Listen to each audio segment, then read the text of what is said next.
दोस्तों, बीते दिन हिजबुल्लाह ने इजराइल के अंदर करीबन 200 रॉकेट्स के साथ ताबड़तोड़ हमला कर दिया और इन रॉकेट्स की इंटेंसिटी इतनी ज्यादा थी कि इजराइल का फेमस आयरन डोम डिफेंस सिस्टम भी कई सारे रॉकेट्स को रोकने में नाकामयाब हो गया। इसके अलावा हिजबुल्लाह ने लेबनान के अंदर इजरायली फौज की काफी सारी पोजीशंस पर सडन अटैक्स को अंजाम दिया है, जिसमें इजरायली फौज को भारी भरकम नुकसान होने की खबरें आ रही हैं। आलम यह है कि हिजबुल्लाह से मिल रही तगड़ी टक्कर को देखते हुए इजराइल ने अपनी रिजर्व फौज के एक और डिवीजन की तैनाती लेबनान के अंदर कर दी है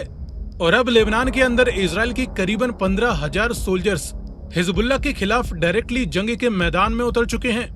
साथ ही हिजबुल्लाह की तरफ से ये भी बताया जा रहा है कि इजरायली फोर्सेस ने अब यूनाइटेड नेशंस की पीस कीपिंग फोर्सेस की लोकेशन के पीछे अपनी पोजीशन ले रखी है,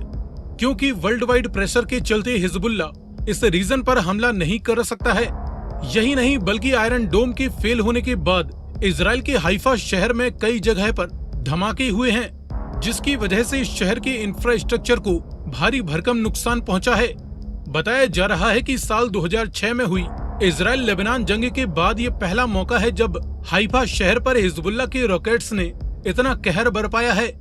इसके बाद इजराइल की तरफ से भी लेबनान की कैपिटल बैरूत के अंदर एक के बाद एक काफी सारी बमबारी को अंजाम दिया गया है।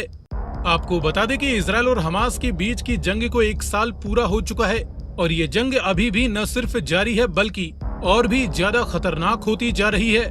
जिसमें अब तक इजरायली फौज के 730 से भी ज्यादा सोल्जर्स की जान जा चुकी है, जिनके नाम इजरायली डिफेंस फोर्सेस ने पब्लिक कर दिए हैं। और अब तो इजराइल ने हमास को छोड़कर सीधे हमास से भी बड़े खतरे हिजबुल्लाह से डायरेक्टली पंगा ले लिया है।